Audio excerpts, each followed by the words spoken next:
नमस्कार। रोचक जानकारियों के मेरे इस चैनल पर आपका एक बार फिर स्वागत है। मैं हूं विनय बिहारी सिंह। कई बार कई लोग तनाव, अवसाद, मानसिक पीड़ा और चिड़चिड़पन के शिकार हो जाते हैं।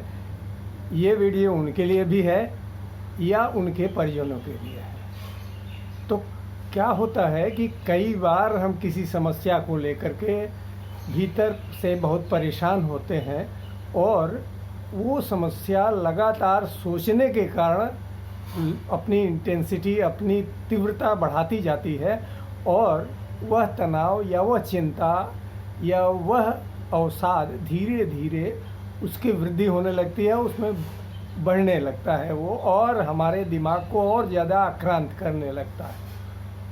इसीलिए परमहंस योगानंद जी ने कहा है कि आप वरी फास्टिंग कीजिए, यानी आप तय कर लीजिए दिन में 1 घंटा या 2 घंटे आप कोई चिंता, कोई अवसाद, कोई परेशानी अपने दिमाग में नहीं आने देंगे। इसको कहते हैं, वो कहते थे वरी फास्टिंग। तो वरी फास्टिंग माने चिंताओं से मुक्त 2 घंटे। फिर अगले दिन आप 4 घंटे कर दीजिए, फिर अगले दिन 6 घंटे करते करते अब मैं तनाव में नहीं रहूँगा, ये फैसला कर। रमण महर्षि क्या कहते थे? रमण महर्षि कहते थे कि अगर आपका ईश्वर में विश्वास हो तो आप उसी व्यक्ति की तरह हैं जब तनाव में आते हैं, जैसे कोई व्यक्ति ट्रेन से तो जा रहा है, अपनी सीट पर आराम से बैठा है, लेकिन अपनी अटैची सामान रखने की जगह पर न रखकर अपने सिर पर रखे हुए है और ट्रेन से चला जा रहा है। यानी जब आपका ईश्वर में विश्वास है तो आप क्यों अवसाद को अपने सिर पर लेकर ढोएंगे? तो उनके कहने का अर्थ यह था कि ईश्वर में पूर्ण विश्वास हो, क्योंकि इस सृष्टि को ईश्वर नहीं बनाया है। ये जन्म हमारा और ये प्राण जो इस शरीर में है वो भी ईश्वर ने दिया है, और हमारी सांसें गिनी चुनी हैं, और जब भी हमारी अंतिम सांस होगी हम मुक्त हो जाएंगे इस पृथ्वी से और शरीर छोड़ के चले जाएंगे। तो हम अनजान व्यक्ति में विश्वास कर लेते हैं। कहीं जा रहे हैं, भूल गए तो रास्ता पूछते हैं कि अमुक जगह का रास्ता कि कहाँ जाएगा, कैसे जाएगा। वो बताता है इस रास्ते से जाइए, बाएं मुड़िए या दाएं मुड़िए, आप पहुँच जाएंगे। उस पर हम विश्वास कर लेते हैं और उस रास्ते पर चल पड़ते हैं।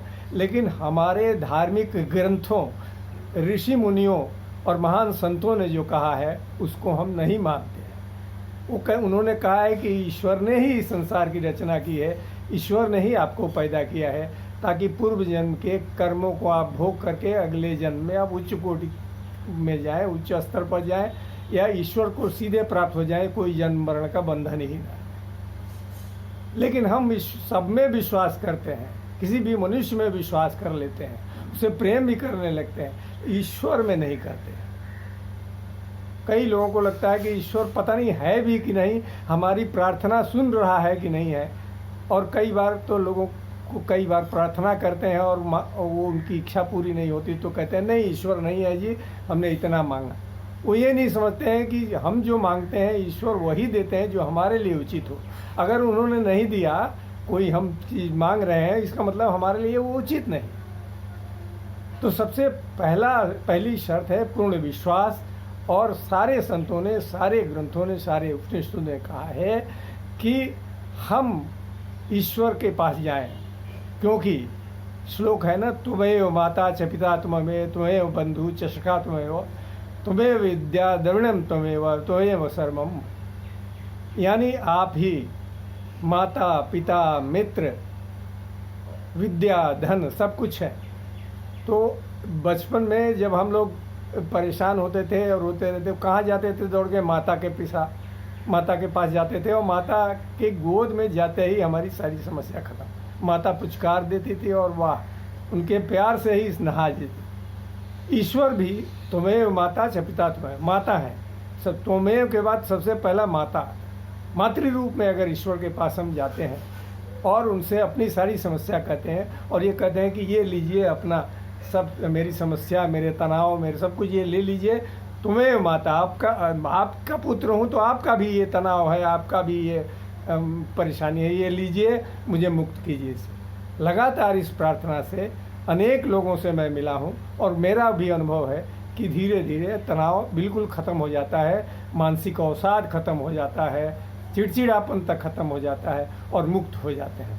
तो रमण महर्षि की वह बात मैं फिर दोहराता हूँ, वो कहते हैं कि ईश्वर के साथ, ईश्वर में पूर्ण विश्वास वाला आदमी अगर तनाव में और अवसाद में जाता है, इसका मतलब वह ट्रेन में तो यात्रा कर रहा है लेकिन अपनी अटैची अपने सिर में रखे हुए है, ट्रेन के उस पर नहीं रखा है सामान रखने के लिए। तो ईश्वर में विश्वास करें पूर्ण रूप से और उसको अपना सारा बोझ उठा करके दे दें। अब देखिए भगवत गीता के 9वें अध्याय का 18वां श्लोक क्या कहता है, ये मैं आपके सामने पढ़ के सुना रहा हूँ।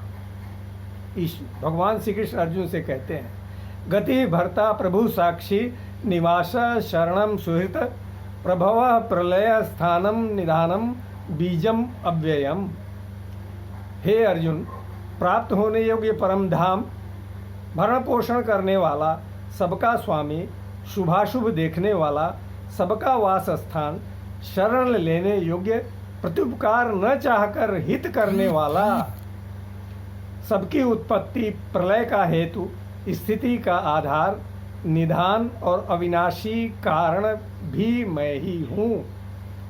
यानी सबका स्वामी। तो स्वामी के पास नहीं जाएंगे तो हम कहाँ जाएंगे? वहाँ जाएंगे, ये लीजिए अपना मेरा सारा अवसाद, मेरे सारे दुख, मेरे सारे तनाव, और मुझे बताइए मैं इससे कैसे निकलूं। और ये तय जानिए पक्का है कि आप ऐसा करेंगे, लगातार दिन रात करते रहेंगे तो तनाव में जाने के बदले आपको राहत मिलेगी, यानी असीम शांति मिलेगी। और भगवान कोई न कोई उपाय आपके दिमाग में डाल देंगे, या कोई उपाय निकल आएगा, या कोई आपकी मदद के लिए आ जाएगा। आप बिल्कुल अकेले हैं तो भी आपको मदद मिल जाएगी। आप अपने को अकेला न समझें, क्योंकि आप भगवान के पुत्र हैं और भगवान पुत्र या पुत्री हैं और भगवान ही आपकी मदद करेंगे। आपने ये वीडियो देखा, बहुत बहुत धन्यवाद। अगर आपको ये वीडियो पसंद आया हो तो इसे सब्सक्राइब करें, लाइक करें, कमेंट करें और ज़्यादा से ज़्यादा शेयर करें, ताकि यह बात दूर दूर तक फैले और लोग तनाव और अवसाद से मुक्त हों। बहुत बहुत धन्यवाद। नमस्कार।